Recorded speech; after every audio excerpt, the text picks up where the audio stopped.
آقا کریم علیہ السلام نے ارشاد فرمایا لیس منا من تشبہ بغیرنا، وہ ہم میں سے نہیں ہے جس نے ہمارے غیروں سے مشابہت اختیار کی، جو ہمارے دین سے ہٹ کے دوسرا دین رکھتے ہیں، ہماری فکر سے ہٹ کے دوسری فکر رکھتے ہیں، ان سے مشابہت اختیار کی، دوسری قوم سے مشابہت اختیار کی،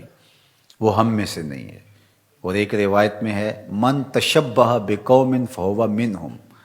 جس نے کسی قوم سے مشابہت اختیار کی وہ انہی میں سے ہوگا۔ اور اس کی ایک مثال آقا کریم علیہ السلام نے یہاں ارشاد فرمائی لا تشبہوا بالیہود ولا بالنصارى، یہودیوں اور عیسائیوں سے مشابہت اختیار نہ کرو، فإن تسلیم الیہود الاشارہ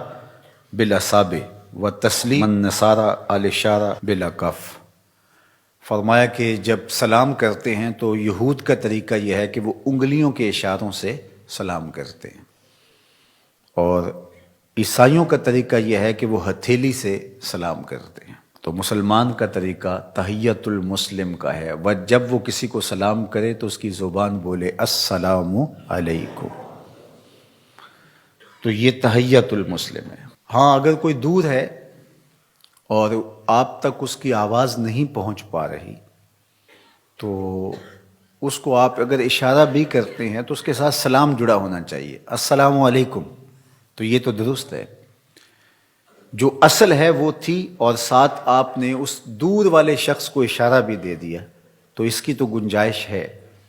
لیکن السلام علیکم نہیں کہا آپ نے، اور ایسے ہی آپ جو ہے وہ اس کو ہاتھ سے کہتے رہے، انگلی سے اشارہ کرتے رہے، تو یہ طریق یہود کا ہے یا نصارہ کا ہے، مسلمانوں کا یہ طریق نہیں ہے۔ جب وہ اپنے مومن بھائی کو دیکھتے ہیں، ملاقات کرتے ہیں تو السلام علیکم کہتے ہیں، السلام علیکم نہ کہیں، صرف اشارہ کہیں، تو یہ اشارہ یہود کا اور نصارہ کا ہے، مسلمانوں کا نہیں ہے۔ تو اس سے منع فرمایا، کہا جو ایسا کرے تو وہ غیروں سے مشابہت کرتا ہے، یعنی السلام علیکم کہا ہی نہیں بلکہ ہاتھ سے ہی جو ہے وہ اشارہ کر رہا ہے، یا انگلی سے اشارہ کر رہا ہے، یا دو انگلیوں سے اشارہ کر رہا ہے، لیکن زبان سے السلام علیکم نہیں کہہ رہا، تو پھر کلی مشابہت ان سے ہو گئی۔ تو فرمایا جو ایسا کرے ہمارے سے اس کا کوئی تعلق، کوئی رشتہ، کوئی ربط نہیں ہے، چونکہ اس نے ان کے طریقے کو اختیار کیا جو آمنہ کے لال نے طریقہ دیا، اس کو اختیار ہی نہیں کیا، اس نے اتنی سخت وعید فرمائی کہ اس کا ہمارے ساتھ کوئی تعلق نہیں ہے۔